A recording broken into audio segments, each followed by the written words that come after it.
Hello, YouTube. This is Truth, and judging by the title, you can imagine what the topic of this video is going to be about.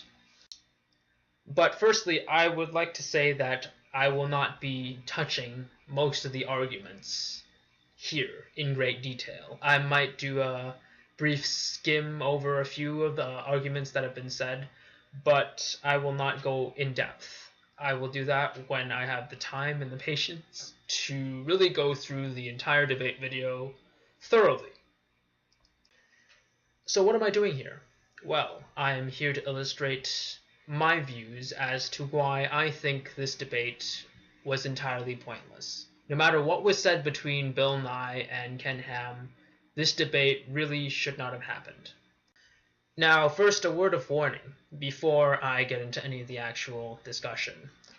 For those of you who know me in real life, or for those of you who have been on my channel for a long time, you will know that I am an atheist, and a very outspoken one at that. I speak out openly against religion, and especially against creationism. So, why do I speak openly against religion or against creation? Well, it's not because I care whether or not you believe in a religion. It's not because I don't think you have the right to believe in a religion. You most certainly have the right to believe whatever you want to believe. But I care about the truth. And whether I'm right or wrong, regardless of whether or not you believe me, I think it's important to have both sides heard, both my side and the creationist side. And I think that despite why I think it's important to have both sides heard, there's a time and a place. And part of this video is going to be dedicated into showing why creation really doesn't have a place, at least not in education. The first objection I really have in terms of creation and creationism is that it assumes that scripture is correct. And there really is no basis to assume that any scripture is correct, no matter what religion you follow.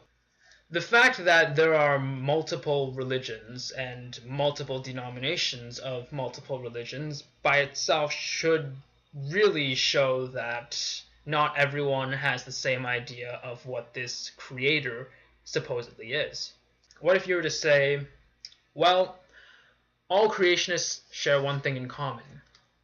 All of them believe in a single unified creator, or rather a creative agency, that created everything that we see and we know today, i.e. land, sea, earth, whatever. Which, of course, leads me to my second objection. How?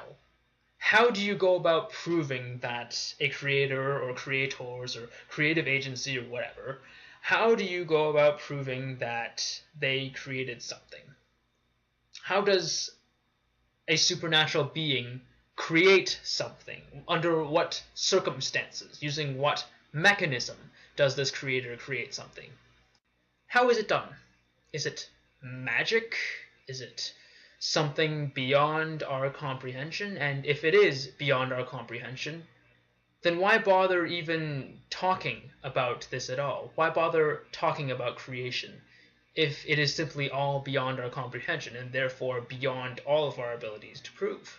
Thirdly, and Ken Ham did this a lot in the debate, and I might as well address it now, this is the claim that he makes.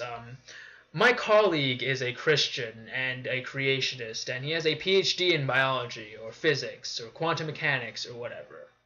Okay, so you may have friends that are in biology or quantum mechanics, or doing scientific degrees that are beyond my measly layman comprehension. Fine. But how does that somehow imply that your claims about creation are correct? So that pretty much means that just because I am a layman in the sciences doesn't mean that I can't go on some search engine, look up a couple of journals that supports my position, that have been peer-reviewed, of course, by experts on the field, and present it as sufficient evidence for my position. And conversely, it doesn't mean that your friend with a PhD in biology can make any old claim about God and God's creations and expect to be taken seriously. Doesn't work that way. That's an argument from authority and an argument from popular majority. Like, we let evidence do the talking, not an appeal to authority. My next objection might sound a little mean, but I'm trying to be completely honest here. What about creation sounds remotely scientific to you? If you are a believer of any religion, if you are a Christian or a Muslim or whatever, surely you must concede that that claim of God did it or God created it does not in the least bit sound scientific to you. And if it does, I really don't know what to say. So yeah, how would you explain the diversity of animals today and the ring species and the genetic distributions and vestigial organs and the fossil record, and how would you explain that? God created us all, and that includes all of the animals too. Okay, where do you go from there? How do you test it? How do you observe it? How do you quantify anything in this claim? Is there anything of substance that can be taken from God did it or God created it? No, I don't think there's anything of scientific value that can be taken from that claim. Bottom line, when it comes to these objections, is this. I could be wrong. Bill Nye might be wrong. Ken Ham and creationists might be right. What I've said here does not in any way disprove creationism or suggest that it's wrong.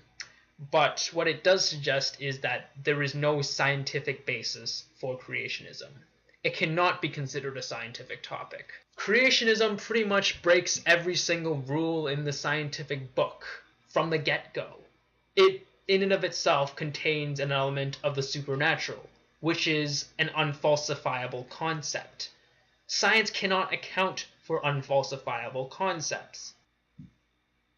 And because of the unfalsifiable and therefore unscientific nature of creationism, we can therefore conclude that this discussion, this debate, whatever you want to call it, between Bill Nye and Ken Ham is a giant waste of time. Thank you, and may the truth always be heard. Peace.